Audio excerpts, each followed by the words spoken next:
नमस्कार दोस्तों स्वागत है आपके अपने यूट्यूब चैनल अमरोहा अकेडमी 24/7 में। मैं आपका दोस्त राहुल कुमार आपका तहे दिल से स्वागत करता हूं। दोस्तों ये जो सीटेट का एग्ज़ाम है ये आपको पास करना ज़रूरी है, क्योंकि दोस्तों पूरे चांस लगते हैं और बन रहे हैं। देखिए, अगर आपने ये वाला सीटेट का एग्ज़ाम पास कर लिया तो आपको DSSP की वैकेंसी आपको देखने के लिए मिल सकती है। और हाल ही में जो EMRS की वैकेंसी थी, देखिए ये भी आपको देखने के लिए मिली थी KVS के बाद में। अगर पिछला वाला जो सीटेट का एग्ज़ाम है वो आपने पास नहीं किया था तो आप EMRS के लिए एलिजिबल नहीं थे, तो दोस्तों ये मौका आपको नहीं गंवाना है, क्योंकि ये सीटेट को पास करने के बाद में आपको DSSP की वैकेंसी देखने के लिए मिल जाएंगी। और DSSP का जो एग्ज़ाम है वो ठीक होता है, उसका जो लेवल है वो भी ठीक है, लेकिन इतना टफ नहीं है। अगर आप मेहनत करोगे तो आसानी से क्लियर करके ले जाओगे। तो देखिए, आज की इस वीडियो के अंदर मैं आपको बताऊंगा कि आप पहली बार में सीटेट का एग्ज़ाम कैसे पास करें। जो साथी सीटेट का एग्ज़ाम पास कर लेते हैं उनके पास में कॉन्फिडेंस होता है, लेकिन कुछ ऐसे साथी जो सीटेट का एग्ज़ाम पहली बार देते हैं लेकिन उनके अंदर कॉन्फिडेंस कम होता है। तो ज़्यादा बड़ी बात नहीं है, अगर आप 1-1.5 महीने भी तैयारी करोगे तो भी आप आसानी से सीटेट के एग्ज़ाम को निकाल के ले जाओगे। थोड़ा सा मैं पहले सिलेबस पर चर्चा कर लेता हूँ, क्योंकि दोस्तों मैं खुद सहायक अध्यापक हूँ और आपको इस चीज़ को अच्छी तरीके से बता सकता हूँ। और मैंने टीचिंग के सारे एग्ज़ाम दोस्तों क्लियर किए हुए हैं, और सीटेट भी मैंने क्लियर किया हुआ, क्योंकि सीटेट के बाद इस दोस्तों KVS का टीचर बनते हैं। ठीक है, देखिए मैं देख लेता हूँ एक बार सिलेबस क्या है आपका। अगर मैं सिलेबस की बात करूँ तो हिंदी यहाँ आपको 30 नंबर की देखने के लिए मिलती है। हिंदी यहाँ आपको 30 नंबर की देखने के लिए मिलती है, लेकिन सीटेट के अंदर दोस्तों यूपी टेट का जो सिलेबस है वो सीटेट का और जो सिलेबस है दोनों में डिफरेंस होता है। यहाँ पर आपको हर सब्जेक्ट के अंदर आपको CDP देखने के लिए मिलती है दोस्तों। हर सब्जेक्ट की CDP अलग होती है, पेडागोजी अलग होती है। जैसे हिंदी के अंदर आपको 15 क्वेश्चन तो आपको बिल्कुल सिंपल देखने के लिए मिलते हैं, जो कि आपकी ग्रामर से संबंधित होते हैं, लेकिन दोस्तों 15 नंबर की आपको यहाँ पर CDP मिलती है देखने के लिए, जिसमें दोस्तों हिंदी के अंदर भी CDP पूछी जाती है कि जो भाषा है उसका जो अधिगम है उसे किस तरीके से सीखा जाता है।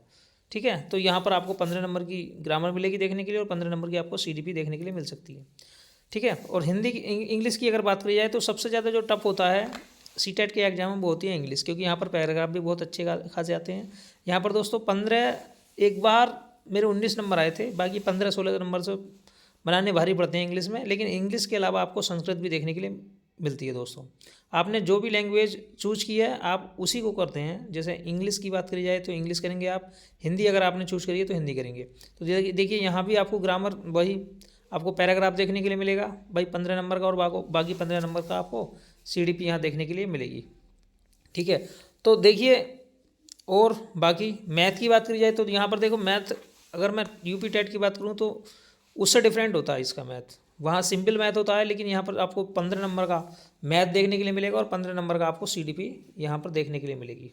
जो पेडागोजी है वो मैथ की वो 15 नंबर की। हर सब्जेक्ट के अंदर दोस्तों आपको 50% मिलता है सब्जेक्ट और 50% मिलता है दोस्तों आपको पेडागोजी।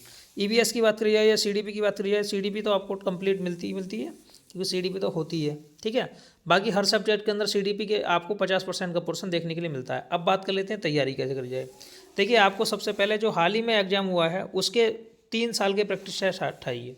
3 साल के प्रैक्टिस सेट उठाइए और 3 साल के प्रैक्टिस सेट को पढ़ने के बाद में आप इस बात का अंदाज़ा आसानी से लगा लोगे कि प्रश्नों का जो लेवल है वो किस स्तर तक पूछा जाता है और हमें किस तरीके से तैयारी करनी है। क्योंकि अगर आप इतना समझ जाओगे कि प्रश्न इस तरीके से पूछे जाते हैं तो उसके बाद में दोस्तों अगर आप पिछले 5 साल के प्रैक्टिस सेट भी कर लोगे ना, लेकिन पिछले 5 साल के प्रैक्टिस सेट से ज़्यादा भला होने वाला नहीं है, क्योंकि आपको CDP तैयार तो करनी पड़ेगी। ठीक है, और हिंदी की जो ग्रामर वो भी आपको तैयार करनी पड़ेगी।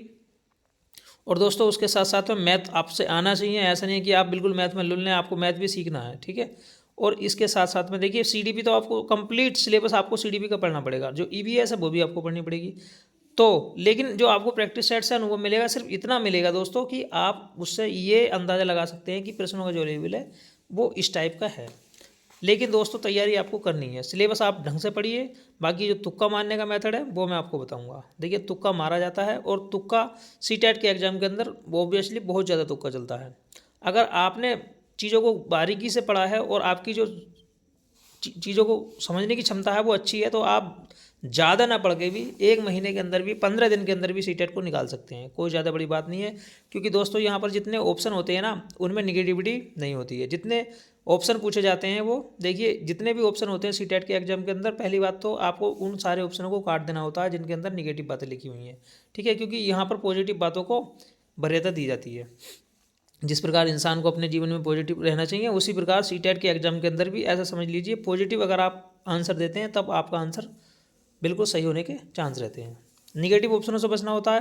बाकी दोस्तों डिस्कस जो करूँगा मैं डिटेल से, आपको बहुत जल्दी एक अच्छी सी वीडियो लेकर आऊँगा जिसमें 10-5 क्वेश्चन लेकर आऊँगा और आपको बताऊँगा कि आपको तुक्का भी कैसा मानना है। तुक्का नहीं, मतलब हम सही ऑप्शन कैसे छांटते हैं। तुक्का नहीं होता, वो होता सही ऑप्शन कैसे छांटते हैं, अगर हमारी तैयारी ना है तो भी।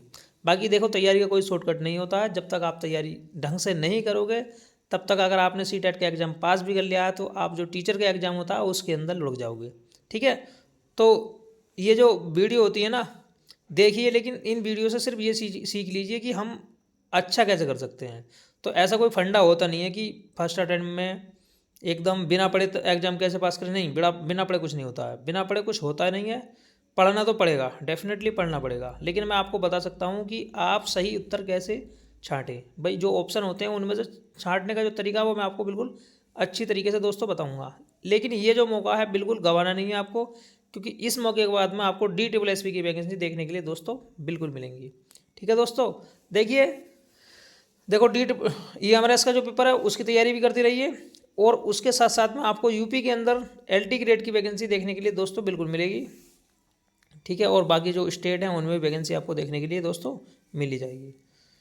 तैयारी करते रहिए। जिन लोगों का KVS में सिलेक्शन हो गया उन सभी को बधाई हैं, और जिनका सिलेक्शन नहीं हो पाया है वो मेरे भाई ज़्यादा प्रेशर मत डालिए, आप अपनी तैयारी को जारी रखिए जब तक आपका सिलेक्शन ना हो जाता, ठीक है दोस्तों। मिलते हैं नेक्स्ट वीडियो में, आज के लिए इतना ही काफ़ी है। जय हिंद।